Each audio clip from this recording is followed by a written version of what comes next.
बात बिहार चुनावों की छिड़ी है तो मैं किस्सा एक कहानी एक ऐसे व्यक्ति के बारे में बताना चाहती हूँ जो वाकई आज के जमाने में आपको सिर्फ एक किस्सा ही लगेगा। यकीन करना मुश्किल होगा कि कोई मुख्यमंत्री, और वो भी एक बार नहीं दो बार, दूसरे उप मुख्यमंत्री और 2 बार मुख्यमंत्री रहे एक ऐसे नेता की एक कहानी है जो रिक्शा पर चलते थे। जब उनका निधन हुआ तो पटना तो छोड़िए, अपने पैतृक गांव में उनके पास एक मकान नहीं था जो विरासत में वो किसी को देते। ऐसी सादगी, ऐसी ईमानदारी का नाम थे कर्पूरी ठाकुर। आज जब आप देखते हैं कि करोड़ों रुपए चुनाव में बहाए जाते हैं, प्रचार में खर्च होता है, पार्टी का फंड होता है, इन सब से बिल्कुल दूर अलग अंदाज में वो अपनी पॉलिटिक्स करते थे। और उनका गुणगान सिर्फ इसलिए होता है क्योंकि उनकी ईमानदारी और सादगी की ऐसी ऐसी मिसालें हैं कि ये वाकई आज के ज़माने के लिए किस्सा कहानी ही है। तो आपको बताती हूँ, मुख्यमंत्री 2 बार बने। एक बार उनका चयन हुआ एक ऐसे प्रतिनिधि मंडल में शामिल होने के लिए जिसे ऑस्ट्रिया जाना था। अब उनके पास कोट नहीं, दोस्त से कोट मांगा। दोस्त ने जो कोट दिया उसमें जरा फटा हुआ था। अब ऑस्ट्रिया गए और उसी के साथ वो शामिल हुए। वहां पर कहा जाता है कि यूगोस्लाविया के जो शासक थे मार्शल टीटो, उन्होंने देखा वो फटा हुआ कोट और फिर उन्हें एक नया कोट गिफ्ट किया।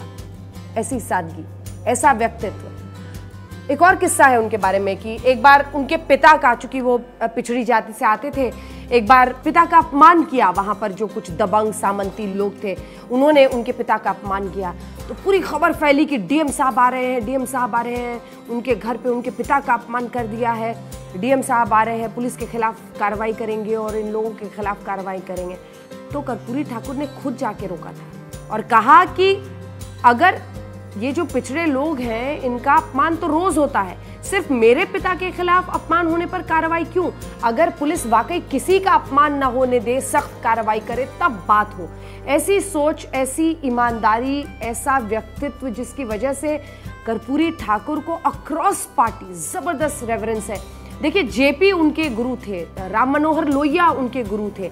ऐसे लोग जो ये मानते थे गैर कांग्रेसवाद की राजनीति में एक अहम व्यक्तित्व, ऐसे तमाम लोग जो ये मानते थे कि भ्रष्टाचार से आगे इस देश को ले जाना है। अगर कोई 2 बार मुख्यमंत्री हो और उसके पास अपना कोई मकान ना हो जो वो विरासत में आने वाली पीढ़ियों को दे, इसी से आप उनकी ईमानदारी का एक अंदाज़ा लगा सकते हैं। और फिर बिहार की राजनीति की बात हो रही है तो सोचिए आज कैसे करोड़ों रुपए बहाए जाते हैं चुनाव प्रचार से लेकर, किस तरह से पार्टी में आरोप लगता है कि टिकट खरीदने के लिए आपको इतनी रकम देनी पड़ती है।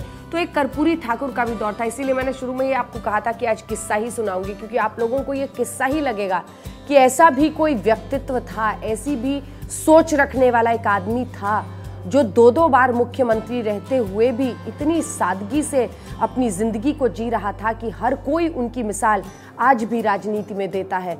ऐसे थे कर्पूरी ठाकुर और बिहार की राजनीति में एक अमिट छाप उन्होंने अपनी सादगी, ईमानदारी, अपनी साफगोई, अपनी विचारधारा से छोड़ी है। मुख्यमंत्री बनते ही उन्होंने 27% आरक्षण पिछड़ों को दे दिया था। ये उनकी सोच थी क्योंकि उन्होंने उस गरीबी को, उन परेशानियों को, उस भेदभाव को इतने करीब से देखा था कि उनके अंदर वो जज्बा था।